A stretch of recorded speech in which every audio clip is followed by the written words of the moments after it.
أمري واحلل عقدة من لساني يفقهوا قولي واجعل لي وزيرا من أهلي. اعوذ باللہ السمیع العلیم من الشیطان الرجیم. بسم اللہ الرحمن الرحیم. وَيَوْمَ يَعَضُّ الظَّالِمُ عَلَى يَدَيْهِ يَقُولُ يَا لَيْتَنِي اتَّخَذْتُ مَعَ الرَّسُولِ سَبِيلًا يَا وَيْلَتَى لَيْتَنِي لَمْ أَتَّخِذْ فُلَانًا خَلِيلًا. صبح درس میں یہ بتایا گیا تھا کہ رسول اللہ صلی اللہ علیہ وسلم کی حدیث جب آ جائے تو پھر اس کے اوپر ایمان عمل ضروری ہے، اور دین کے بارے میں شک کرنا یہ کفر تک لے جاتا ہے. اور اب یہ آیت کریمہ پڑھی گئی ہے کہ رسول اللہ صلی اللہ علیہ وسلم کی اطاعت فرما برداری اور آپ کے پیچھے چلنا لازم ہے، خصوصاً عبادات کے معاملے میں آپ کی پیروی اشد ضروری ہے. جو شخص آپ کی پیروی نہیں کرے گا وہ روز قیامت پچھتائے گا. ایک آیت میں ہے کہ اپنے ہاتھوں پر کاٹے گا، اپنے آپ پر غصہ نکالے گا، کاش میں رسول صلی اللہ علیہ وسلم کے راستے پر چل جاتا. اور دوسری آیت ہے 22ویں پارے سورۃ احزاب میں کہ اس وقت وہ کہے گا یا لیتنا اطعنا اللہ و اطعنا الرسول، کاش ہم اللہ اور اس کے رسول صلی اللہ علیہ وسلم کی اطاعت کر لیتے، ان کے پیچھے چل جاتے. تو اپنے زندگی کے ہر مسئلے میں رسول اللہ صلی اللہ علیہ وسلم کی اطاعت ضروری ہے. اور ان میں سے ایک حصہ جو ہماری زندگی کا روزانہ کا 5 مرتبہ کا حصہ ہے، اور وہ ہے نماز. ہمیں اس کی انتہائی فکر ہونی چاہیے. ایک حدیث میں نے پہلے بھی آپ احباب کے سامنے رکھی اور آج پھر وہ اسے مختصر دہرا کر اپنی بات آگے لے جاتا ہوں. روز قیامت سب سے پہلا محاسبہ کس چیز کا ہوگا؟ نماز کا. ایک ہوتا ہے سوال، ایک ہوتا ہے محاسبہ، ان دونوں میں فرق ہے. ہمارے ہاں مشہور یہ ہے سب سے پہلا سوال نماز کا ہوگا، نہیں، سب سے پہلا محاسبہ نماز کا ہوگا. ان اول ما یحاسب، محاسبہ. سوال اور محاسبے میں فرق ہے. سوال ہے نماز پڑھی ہے، جواب ہے پڑھی ہے، بات ختم ہوگی. محاسبہ کیا ہے کہ نماز پڑھی ہے، جی ہاں پڑھی ہے. کتنی پڑھی ہیں؟ 5 پڑھی ہیں. کہاں پڑھی ہیں؟ مسجد میں پڑھی ہیں. کیسے پڑھی ہیں؟ رسول اللہ صلی اللہ علیہ وسلم کے طریقے کے مطابق پڑھی ہیں. یہ ساری انویسٹیگیشن، یہ محاسبہ ہے. روز قیامت سب سے پہلا محاسبہ نماز کا ہوگا. اور حدیث کے الفاظ کیا ہیں؟ فَإِن صَلُحَتْ، اگر وہ نماز درست نکلی. یہ نہیں کہا کہ پڑھی، پڑھنا اور درست ہونا اس میں فرق ہے. مثال سمجھیں، آپ کا بھائی، آپ کا بیٹا ایک امتحان سے واپس آیا، باپ نے اسے گلے لگایا، پوچھا بیٹا کیسا امتحان ہوا؟ ابو بہت اچھا پیپر ہوا. تو بیٹا کس چیز کا آج آپ کا پیپر تھا؟ اسلامیات کا. اچھا پھر تو مجھے بھی بتاؤ کیا سوال ہے؟ پہلا سوال یہ تھا وہ کون سے پیغمبر تھے جن کو اللہ تعالیٰ نے بغیر باپ کے پیدا کیا؟ تو بیٹا تم نے کیا لکھا؟ ابو جی میں نے لکھا جناب محمد صلی اللہ علیہ وسلم. تو جواب تو لکھا نا، لیکن باپ یہ سن کر پریشان ہو جائے. بیٹا دوسرا سوال کیا؟ وہ کون سے نبی تھے جن کو خلیل اللہ کا لقب دیا جاتا؟ خلیل اللہ، اللہ کے خلیل. تو بیٹا تو نے کیا لکھا؟ میں نے لکھا ابو جی موسیٰ علیہ السلام. جواب تو لکھا ہے اس نے. تیسرا سوال تھا وہ کون سے پیغمبر تھے جو کلیم اللہ کہلاتے ہیں، جو اللہ سے ڈائریکٹ زمین سے رہ کر کلام کرتے تھے؟ تو بیٹا تو نے کیا لکھا؟ ابو جی میں نے لکھا عیسیٰ علیہ السلام. تو والد اس کے یہ جواب سن کر مطمئن ہو جائے گا کہ چلے لکھا تو ہے نا. نہیں میرے بھائیوں، نہیں، لکھنا بھی ضروری ہے اور صحیح لکھنا ضروری ہے. اسی طرح نماز پڑھنا ضروری ہے اور صحیح نماز پڑھنا ضروری ہے. فَإِن صَلُحَتْ، حدیث کے الفاظ کیا ہیں، اگر نماز درست ہوئی، صرف پڑھی نہیں بلکہ درست، صرف جواب لکھنا کافی نہیں. جس نے نہیں لکھا وہ تو ناکام، جس نے صحیح نہیں لکھا اس کے بھی نمبر ختم. اگر نماز درست ہوئی، صالحت سائر عملی، میرا اللہ اس کے سارے اعمال درست کر دے گا. وَإِن فَسَدَتْ، حدیث کے الفاظ ہیں اور اللہ کی قسم اٹھا کے کہہ سکتا ہوں یہ حدیث کے الفاظ ہیں، میرے نہیں ہیں. وَإِن فَسَدَتْ، اگر وہ نماز خراب ہو گئی. اب خراب کا لفظ اور نہ پڑھنے کا لفظ یہ الگ الگ ہے. ایک ہے پڑھی نہیں، ایک ہے خراب ہو گئی. خراب وہی ہوگی جس کا وجود ہوگا. یہ سپیکر خراب ہو گیا، وجود ہے اب صحیح اور خراب. اور اگر وجود ہی نہ ہو تو پھر ہم اس کو خراب لفظ نہیں بولیں گے. حدیث میں کیا ہے، وَإِن فَسَدَتْ، اگر وہ نماز خراب ہو گئی. خراب کیسے ہوتی ہے؟ جب ہم اللہ اور اس کے رسول صلی اللہ علیہ وسلم کے طریقے کے مطابق نہیں پڑھیں گے تو وہ خراب ہو جائے گی. وَإِن فَسَدَتْ، اگر وہ نماز خراب ہو گئی، فَسَدَتْ سَائِرُ عَمَلِ، تو باقی سارے عمل بھی پھر خراب ہو جائیں گے. نماز کی اصلاح ضروری ہے. بڑے اختصار کے ساتھ یہ میں نے حدیث کی 2 کتابیں صحیح بخاری رکھی ہوئی ہیں، اور اس کے رکھنے کا مقصد یہ ہے کہ آپ احباب بعد میں ان کو کھولیں. میں نے نشانی لگائی ہے، ایک مرتبہ ضرور پڑھیں. اب نماز کا انتہائی مختصر طریقہ کیا ہے؟ رسول اکرم صلی اللہ علیہ وسلم جب نماز کے لیے آتے تو کھڑے ہوتے تو نیت ہوتی. نماز کے لیے نیت ضروری ہے. انما الاعمال بالنیات، سارے عملوں کا دار و مدار نیتوں پر ہے. نماز کی نیت بھی ضروری ہے، وضو کی نیت بھی ضروری ہے، ہر عمل کی نیت ضروری ہے. لیکن نیت کیسے کرنی ہے میرے پیارے بھائی؟ ایک ہے عقلی اعتبار سے. جس طرح آپ نے وضو کی نیت کی اسی طرح آپ نماز کی نیت کریں، کیونکہ اگر وضو نہ ہوا تو نماز نہیں ہوگی. وضو ہے تو نماز ہے، وضو نہیں تو نماز. وضو کے لیے بھی نیت ضروری ہے، نماز کے لیے بھی نیت ضروری ہے. تو وضو کے لیے آپ نے نیت کیسے کی؟ دل میں ارادہ کیا کہ میں جو ہاتھ دھو رہا ہوں، منہ میں پانی ڈال رہا ہوں، ناک میں پانی ڈال رہا ہوں، چہرہ دھو رہا ہوں، میں یہ ویسے ہی صفائی نہیں کر رہا، بلکہ میں یہ ترتیب کے ساتھ کام کر کے کیا کرنا چاہ رہا ہوں؟ نماز پڑھ.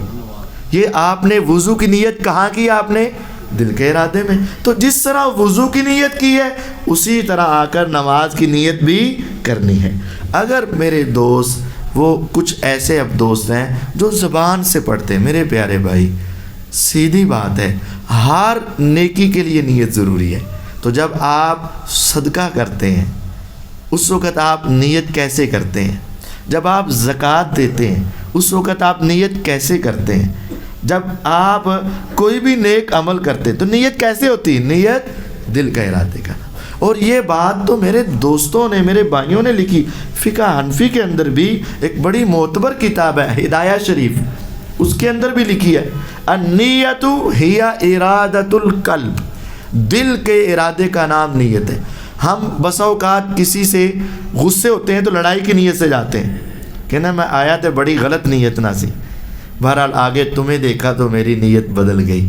تو حالانکہ وہ بولتا تو نہیں آ رہا ہوتا نا، بس وہ ذہن کا ارادہ ہوتا ہے. تو نیت ہے ہی دل کے ارادے کا نام. اور آخری بات اس مسئلے میں دیکھیں، عربی جاننے والا ہو، اردو جاننے والا ہو، انگلش جاننے والا ہو، فارسی جاننے والا ہو، جپنی جاننے والا ہو، جو بھی زبان ہو، اس نے نماز کس زبان میں پڑھنی ہے؟ عربی میں. چاہے وہ پڑھا لکھا ہے چاہے ان پڑھ ہے، نماز ساری عربی میں. اسے دنیا کی کوئی زبان بھی آتی ہے لیکن نماز اس نے عربی میں پڑھنی. کیوں؟ ہمارے نبی محمد صلی اللہ علیہ وسلم نے عربی میں جو ورڈ بولے ہم وہی الفاظ نماز میں دہرائیں گے. تو جہاں اتنی لمبی نماز ہمیں عربی میں ملتی ہے تو اگر میرے پیارے پیغمبر علیہ السلام نے نیت بھی زبان سے کی ہوتی تو وہ بھی کس زبان میں ملنی چاہیے تھی؟ عربی میں ملنی چاہیے تھی، اور پھر ہمیں وہ عربی میں کرنی چاہیے تھی۔ لیکن کیا مسئلہ ہے کہ ساری نماز عربی میں ہے، اور اس کے بعد کے سارے اذکار عربی میں ہے، صبح و شام کے اذکار عربی میں ہیں، لیکن ہماری نیت کس زبان میں ہے؟ آخر کیا وجہ ہے؟ اگر حدیث میں آئی ہوتی کہ میرے پیغمبر علیہ السلام نے نماز کی یہ نیت کی، آنی چاہیے تھی نا حدیث میں، تو پھر حدیثیں کس زبان میں ہونی چاہیے تھی؟ عربی میں، اور یہ نیت بھی کس زبان میں ہونی چاہیے تھی؟ عربی۔ لیکن اللہ کی قسم کسی حدیث کی کتاب میں یہ نماز کی نیت کے الفاظ نہیں ہیں۔ نیت کرنی ضروری ہے، لیکن طریقہ کار مختلف ہے۔ نیت کیا ہے کہ آپ نے دل میں سوچنا ہے میں ظہر، میں عصر، میں مغرب، میں عشاء، میں فرض، میں نفل، میں 2 یا 4 کیا پڑھنے لگا ہوں، یہ کہاں سوچنا ہے؟ دل میں، ذہن میں آپ نے سوچنا ہے، اور یہ نیت ہے، کرنی ہے، اس کے بغیر نہیں۔ اس کے بعد آپ نے آنا ہے۔ تو ہمارے کچھ دوستوں کا ایک طریقہ کار ہوتا ہے، یہ رفع الیدین ایسے کرتے، آئے انج کیتا چلو جی۔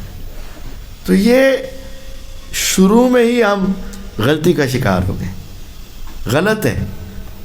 یہ کندھے ہیں، کم از کم نچلی حد کندھے ہیں، اور اوپر والی حد کہ آپ کے یہ ہاتھ کانوں کے برابر، کان کے اوپر والے حصے تک آپ کے ہاتھ جائیں۔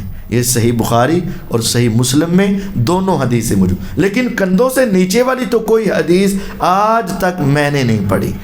کندھوں سے نیچے والی کوئی نہیں، اور کانوں سے اوپر والی کوئی نہیں۔ کان یا کندھے یا ان کے درمیان کسی بھی جگہ پر آپ کے ہاتھ ہو جائیں، یہ رسول اللہ صلی اللہ علیہ وسلم کی سنت۔ اچھا، ایک آتے ہیں اٹھائے تو یہاں تک کی، لیکن یہ تیز نہیں ہے۔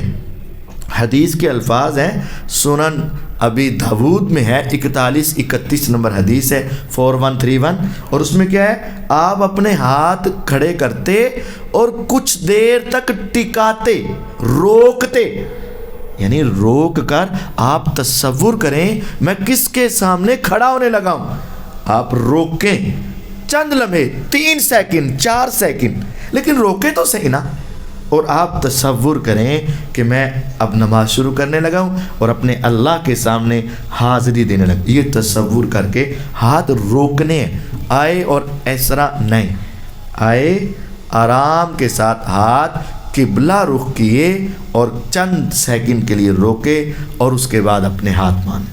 جب آپ نے ہاتھ اٹھا کر ہاتھ باندھنے ہیں تو اس وقت اللہ اکبر کہنا ہے۔ اللہ اکبر 3 جگہوں پر حدیث میں آیا ہے کہ پہلے اللہ اکبر اور پھر ہاتھ اٹھائیں، دوسرا ہاتھ بھی اٹھاتے گئے، اللہ اکبر بھی کہتے گئے، اور تیسرا ہاتھ اٹھائے تو اس کے بعد میں آپ نے اللہ اکبر کہا۔ تینوں طریقے نبی کریم صلی اللہ علیہ وسلم کے صحیح بخاری میں موجود ہیں۔ ہاتھ اٹھا لیے سیدھے، روکے، اور اس کے بعد آپ نے ہاتھ باندھے۔ ہاتھ باندھنے کے 3 طریقے ہیں، آپ نے آسانیاں پیدا کی ہیں کہ جہاں جیسے آپ کے لیے سب سے بہتر طریقہ جو صحیح بخاری میں یہ کوہنی کی کونا ہوتا ہے، اس کونے کو اس طرح اپنے ہاتھ کے اوپر ہاتھ رکھنا ہے، نہ تو آگے پکڑنا، یہ آگے ہو جائے گا، اور نہ پیچھے۔ ایک طریقہ کار یہ ہے کہ پورا اس کو عربی میں اس کنارے سے لے کر اس کنارے تک زرا بولتے ہیں، زرا، ایک زرا دوسری زرا پر رکھنی ہے۔ یہ صحیح بخاری میں حدیث موجود ہے، آپ نے اپنی زرا پر رکھی۔ دوسرا ہے کہ آپ نے کلائی پر، گٹ کے اوپر ایسے، اور تیسرا ہے ہتھیلی پر۔ آپ اس طرح ہتھیلی کو ہتھیلی پر بھی رکھ لیتے، کلائی کو کلائی پر بھی رکھ لیتے، اور آپ پورے زرا کو زرا پر رکھ لیتے۔ یہ صحیح بخاری میں زرا کو زرا پر رکھنے والی حدیث صحیح بخاری میں موجود۔ اور نگاہ جو ہے وہ آپ کے سجدے کی جگہ پر ہو، دائیں بائیں آگے پیچھے دیکھنا یہ درست نہیں، جائز نہیں۔ دیکھنے سے نماز میں نقص اور کمی پیدا ہوتی، اور اگر گردن ہی موڑ لی تو پھر تو آپ کی نماز ٹوٹ گئی، اور اگر گردن تو نہیں موڑی لیکن آنکھیں کو گھمایا تو نماز میں کمی کوتاہی، نقصان پیدا ہو جائے۔ ہاتھ باندھ لینے ہیں، اور یہ ہاتھ آپ کے سینے کے اوپر ہونے چاہیے۔ صحیح بخاری کی حدیث، جو زرا کو زرا پہ رکھا، آپ اپنے زرا کو زرا پہ رکھیں گے تو یہ بات خود بخود آٹومیٹک آپ کے سینے پر آ جائے گی۔ اور آپ جانتے ہیں کہ سیدنا عمر رضی اللہ عنہ نماز پڑھ رہے تھے تو دوران نماز آپ کے اوپر حملہ کیا گیا۔ ابو لولو فیروز مجوسی نے حملہ کیا دوران نماز، تو اس نے کہاں حملہ کیا؟ اس نے آپ کے پیٹ پر حملہ کیا۔ صحیح بخاری کی حدیث ہے، آپ کا پیٹ چاک ہو گیا اور انتڑیاں کٹ گئی۔ تو جب اس نے وہ خنجر مارا تو خالی جگہ دیکھ کر مارا کہ میں کہاں ماروں اور میرا ہاتھ چلے۔ تو آپ کے اگر ہاتھ مبارک نیچے ہوتے، ناف پر ہوتے، تو پھر اس کے لیے خالی جگہ کہاں بچتی تھی؟ اوپر والا حصہ بچتا تھا، لیکن اس نے وار اوپر نہیں کیے۔ اور اگر وہ نیچے کرتا تو آپ کے ہاتھ یا بازو کا کوئی حصہ زخمی ہوتا، لیکن آپ کے ہاتھ اور بازو کا کوئی حصہ بھی زخمی نہیں ہوا۔ تو یہ صحیح بخاری کی احادیث کا خلاصہ سنا رہا ہوں کہ آپ اپنے ہاتھ اپنے سینے پر باندھتے، اور بخاری میں لفظ ہے علی صدری، اور جامع ترمذی اور صحیح ابن خزیمہ کے الفاظ ہیں علی صدری، آپ اپنے صدر پر۔ ربی شرح لی، اے اللہ میرا صدر کھول دے۔ صدر کیا ہوتا ہے؟ سینہ۔ تو الفاظ ہیں صحیح ابن خزیمہ میں علی صدری، آپ اپنے صدر پر رکھتے۔ اور بخاری میں جو الفاظ ہیں کہ ذرا کو دوسری ذرا پر رکھتے، تو ذرا کو ذرا پر رکھیں گے تو خود بخود آپ کے ہاتھ جہاں آئیں وہ مسنون طریقہ ہے، وہ ٹھیک ہے۔ اس کے بعد آپ نے اپنے ہاتھوں کو نہیں اٹھانا، یہ ہاتھ باندھنا عبادت ہے تو باندھ کے رکھنے ہیں۔ ہاں انتہائی مجبوری ہو جائے تو آپ اپنا ہاتھ ہلا سکتے ہیں، لیکن یہ جو عادت ہے نا، ناک پر، داڑھی پر ہاتھ ایسے ایسے یا کپڑے سیدھے کر رہے ہیں، یہ اللہ تعالیٰ کے سامنے کھڑے ہونے کا ادب نہیں ہے۔ ادب احترام کے ساتھ کھڑے ہو۔ اور اس کے بعد آپ نے جب رکوع میں جانا ہے تو صحیح بخاری کی حدیث ہے۔ سیدنا امام بخاری رحمہ اللہ نے 2 صحابہ کی حدیثیں نقل کی ہیں، سیدنا عبداللہ بن عمر رضی اللہ عنہ اور سیدنا مالک بن حویرث رضی اللہ عنہ، 2 صحابیوں کی حدیثیں، اور حدیثیں 5 نقل کی بخاری میں، ترتیب کے ساتھ 5 حدیثیں۔ نمازیں 5 ہے نا، تو حدیثیں بھی 5۔ آپ کی زندگی کے 2 حصے تھے نا بڑے، ایک مکی زندگی اور ایک مدنی زندگی۔ انہوں نے 2 صحابیوں کی روایات نقل کی ہیں۔ پہلے مکی صحابی کی عبداللہ بن عمر رضی اللہ عنہ، جو مکہ میں مسلمان ہوئے اور مکہ میں حضور کے ساتھ نمازیں پڑھتے رہے، اور دوسرے مکی زندگی مدنی زندگی والے مالک بن حویرث رضی اللہ عنہ، جو مدینہ میں مسلمان ہوئے۔ اور مدینہ میں کب مسلمان ہوئے؟ آپ مدینہ میں 9 ہجری کو مسلمان ہوئے۔ نبی کریم صلی اللہ علیہ وسلم مدینہ طیبہ میں 10 سال رہے، اور 10 سال میں سے جو 9واں سال تھا نا، اس وقت وہ مسلمان ہوئے، یعنی زندگی کے آخر میں مسلمان۔ تو انہوں نے یہ بات حدیث میں سنائی۔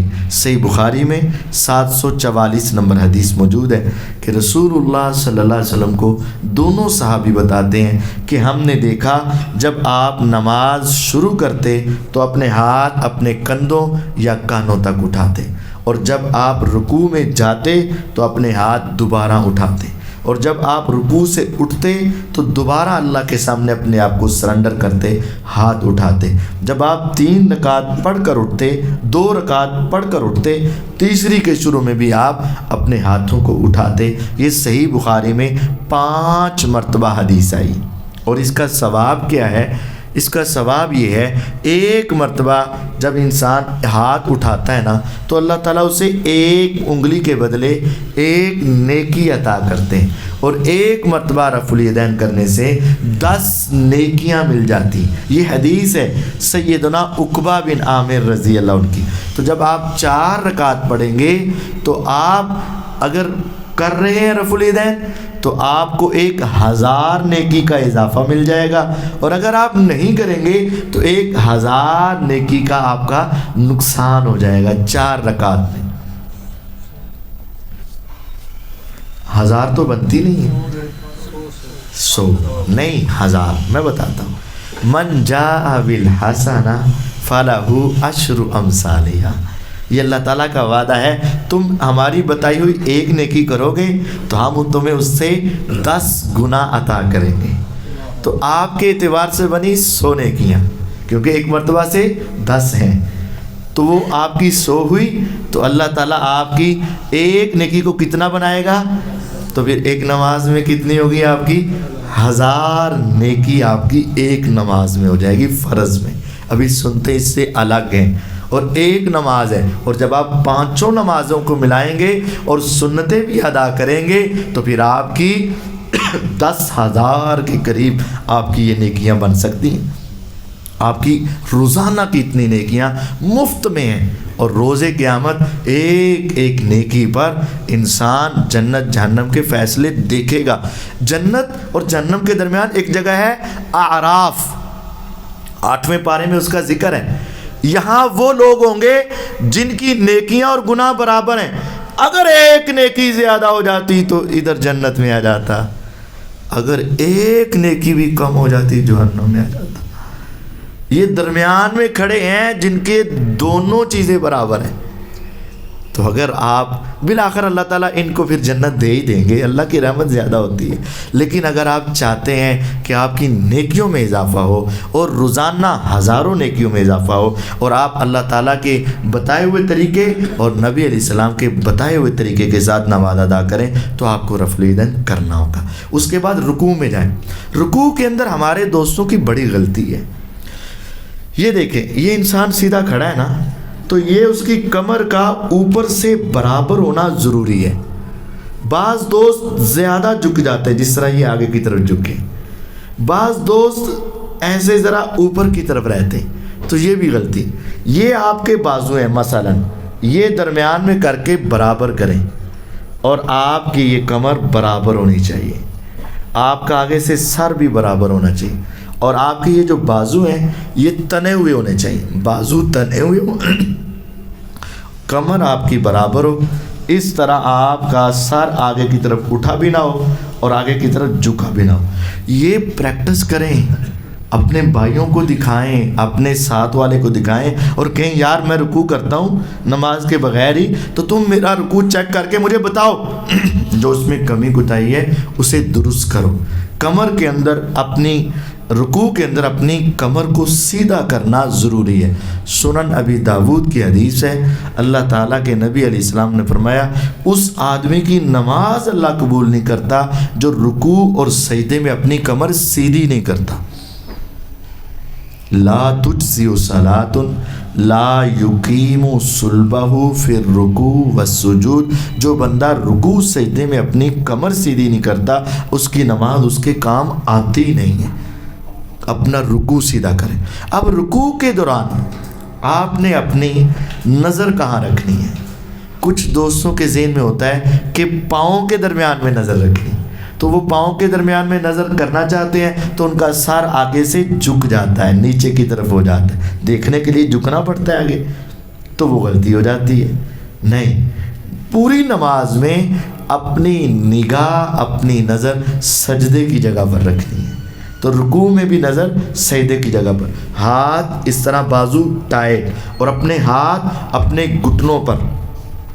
گھٹنوں پر ایسے پنجہ بنا کے یا ویسے رکھ لیں، لیکن اپنے بازو ٹائٹ کریں، اپنا کمر کو سیدھا کریں، سر سیدھا رکھیں، نگاہ سجدے کی جگہ پر رکھیں۔ یہ رکوع کا طریقہ ہے۔ رکوع سے اٹھ کر آپ اپنی کمر سیدھی کریں گے۔ اس میں تو سب سے زیادہ غلطی ہے، بہت سارے لوگ ابھی صحیح طرح سیدھے ہو کر کھڑے نہیں ہوتے اور سجدے کی طرف جھک جاتے ہیں۔ آپ رکوع کے بعد اس طرح کھڑے ہوتے سیدھے، حتی یرجع کل عظم مکانہ، حتیٰ کہ ہر ہڈی اپنی جگہ پر واپس آ جاتی۔ آپ رکوع سے اگر ایسے ہو کر سیدھے چلے گئے تو ابھی تو ہڈیاں پوری اپنی جگہ پر سیدھی نہیں ہونی، سیدھی ہڈیاں کرنی ہے، اور اس کے بعد آپ نے رکوع میں جانا ہے، سجدے میں جانا ہے۔ اب رکوع سے اٹھتے وقت بھی اپنے ہاتھوں کو کندھوں یا کانوں تک اٹھانا ہے، صحیح بخاری کی 5 احادیث ہیں۔ اس کے بعد سجدے میں جانا ہے۔ اب سجدے میں جانے کا طریقہ کار کیا ہے؟ سجدے میں جانے کا طریقہ کار یہ ہے کہ آپ سجدے میں جاتے وقت اپنے ہاتھ پہلے زمین پر رکھیں اور بعد میں آرام سے گھٹنے رکھیں. دھڑام سے گھٹنے آپ نے زمین کے اوپر نہیں مارنے. آرام سے اپنے ہاتھ رکھیں اور آرام سے اپنے گھٹنے زمین پر رکھیں اور پھر اپنا سر سجدے میں لے جائیں. رسول اللہ صلی اللہ علیہ وسلم کی حدیث ہے جب تم میں سے کوئی ایک سجدہ کرے تو اس طرح نہ بیٹھے جس طرح اونٹ بیٹھتا ہے. اونٹ کی طرح تم نے سجدے میں نہیں جانا. اونٹ بھی زمین پر بیٹھتا ہے, تم بھی سجدے کے لیے بیٹھتے ہو, تو اونٹ کی طرح نہیں بیٹھنا. تو اب اونٹ کیا کرتا ہے؟ اذا سجد احدکم فلا یبرک کما یبرک البعیر. اونٹ کی طرح نہیں جانا. اونٹ کیسے بیٹھتا ہے؟ اونٹ کو اگر آپ نے ذہن میں لائیں ذرا بیٹھتے وقت, وہ کیا کرتا ہے؟ اگلے بازو نیچے لگاتا ہے, اگلے گھٹنے پیچھے پہلے لگاتا ہے یا پچھلے؟ اگلے. تو وہ اس کے بازو ہیں یا اس کی ٹانگیں ہیں؟ ٹانگیں ہیں کہ بازو ہیں؟ ٹانگیں ہیں. آگے ٹانگا ہوتی ہیں, بازو ہیں کہ ٹانگیں ہیں؟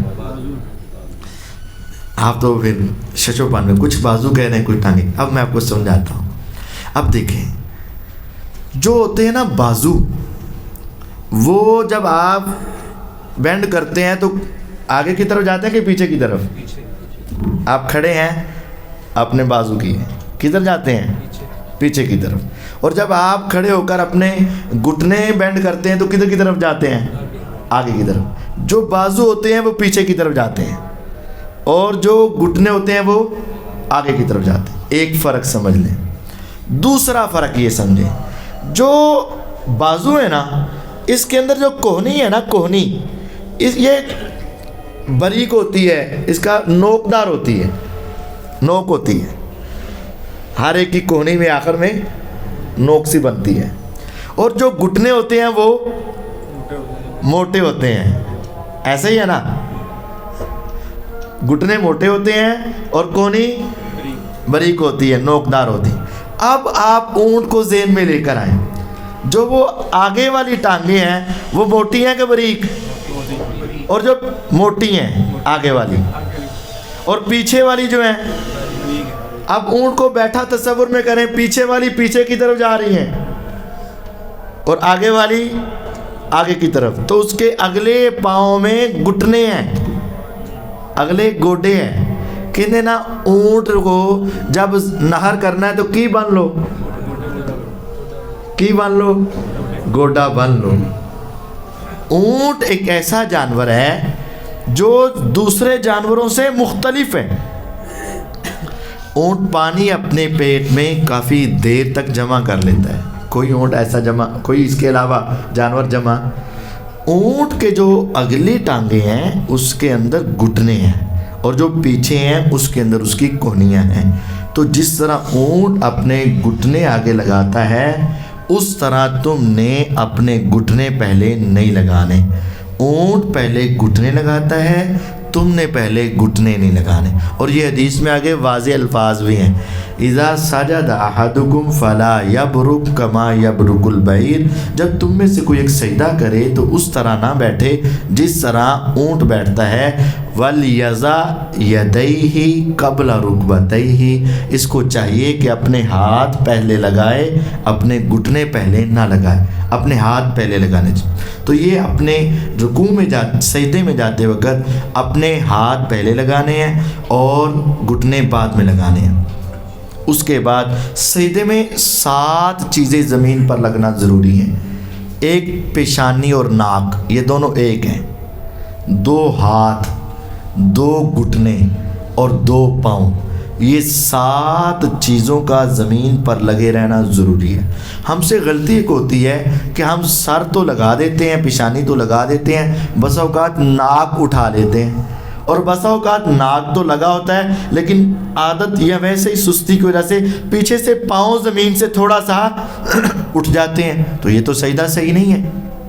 پاؤں کا زمین پہ لگنا ضروری, ہاتھ کا زمین پہ لگنا ضروری اور گھٹنوں کا زمین پہ لگنا ضروری, اور یہ ماتھے اور ناک کا لگنا ضروری ہے. اور پیچھے سے پاؤں کا آپس میں ملانا یہ رسول اللہ صلی اللہ علیہ وسلم کی سنت ہے۔ آپ اپنے پاؤں پیچھے سے ملاتے اور آپ ان پر وزن دیتے۔ جن کی انگلیاں مڑ سکتی ہیں وہ موڑیں، اور جن کے پاؤں ذرا بھاری ہیں ان کی انگلیاں نہیں مڑتی، وہ اسی طرح کھڑے رہیں، لیکن جن کی مڑ سکتی ہیں آپ اپنے پاؤں پر وزن ڈالتے اور اپنی انگلیوں کو اس طرح موڑتے۔ یہ نبی صلی اللہ علیہ وسلم کے سجدے کا طریقہ ہے۔